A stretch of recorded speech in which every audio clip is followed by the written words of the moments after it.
श्री स्वामी समर्थ. जय जय स्वामी समर्थ. तुमच्या आपल्या चॅनलमध्ये खूप खूप स्वागत आहे.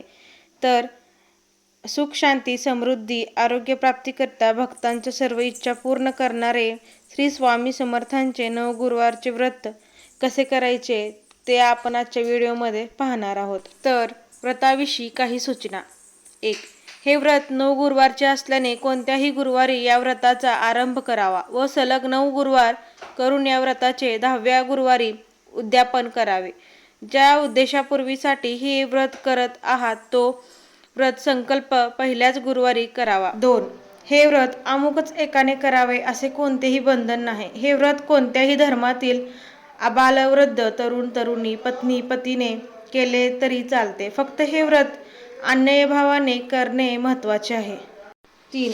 व्रतकर्त्याने या दिवशी उपवास करावा. फलाहार, दूध, कॉफी अथवा चहा याचे सेवन चालू शकते. 4. समजा चुकून एखाद्या गुरुवारी प्रवास करणे भागच पडले तर श्री स्वामी समर्थ जप करून उपवास पूर्ण करावा, पण तो 9 गुरुवारमध्ये समाविष्ट न करता अधिकच एक गुरुवार करून 9 गुरुवार व्रताची सांगता करावे, उद्यापन करावे.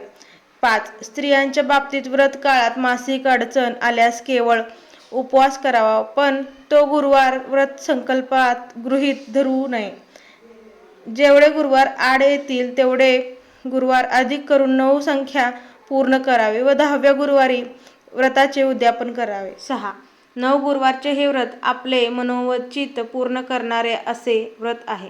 या व्रताचे फलित पहिला काही गुरुवारातच आपल्या दृष्टीस पडतात. ज्या इष्टकार्यसिद्धीसाठी आपण हे व्रत आचरणात असल्यास ते इष्टकार्य श्री स्वामींच्या कृपेने 9 गुरुवारच्या आतच संपन्न झाले तरी व्रतोपासना चालू ठेवा व 9व्या गुरुवारी यथाविधी उद्यापनही करावे. इच्छित कार्य पूर्ण झाले म्हणून व्रत मध्ये सोडू नये. 7. विशेष सूचना. घरावर अचानक आलेले संकट, काही कारणामुळे उदाहरण सूतक, सोहेर, स्वतःचे आजारपण, प्रवास सारखी सार्वजनिक आपत्ती, व्रतकर्ता स्त्रियांच्या बाबतीत तिच्या मुलाचा आजार व तिच्या सर्वांच्या बाळंतपणानंतरचे 3 महिने इत्यादी अनेक कारणांचे व्रतामध्ये खंड पडू शकतो. अशावेळी तेवढे गुरुवार मोजू नये, उपवास करू नये. अशा प्रसंगी जेवढे गुरुवार झालेले असतील त्याचे पुण्य फुकट जात नाही. परिस्थिती अनुकूल होताच उरलेले गुरुवार करून यथाविधी उद्यापन करावे. 8. व्रताच्या दिवशी तसेच उद्यापनाच्या दिवशी दर्शनाला येणाऱ्या प्रत्येक स्त्री पुरुषांना या व्रताच्या पोथीची एक प्रत व फुलाने भेट म्हणून द्या. आता पाहूयात की व्रतोपासना कशी करावी. व्रतकर्त्याने प्रत्येक गुरुवारी लवकर उठावे आणि सर्वप्रथम श्री स्वामी समर्थांचे स्मरण करावे. 2. प्रातर्विधी झाल्यानंतर आंघोळ करून शक्य झाल्यास धृत वस्त्रे नेसावी, नसेल तर स्वच्छ वस्त्रे नेसावी. 3. मग श्री गणपती, कुलदैवत, ग्रामदैवत, इष्टदेवता व गुरुदेवांची किंवा दत्तात्रेयांचे स्मरण करून घरातील वडीलधाऱ्यांचे मंडळींना नमस्कार करावा. 4. त्यानंतर पूजेची सर्व सिद्धता करून श्री स्वामी समर्थांच्या तसबिरीची पंचोपचारे पूजा करावी. पूजन करताना मन शांत व प्रसन्न असावे.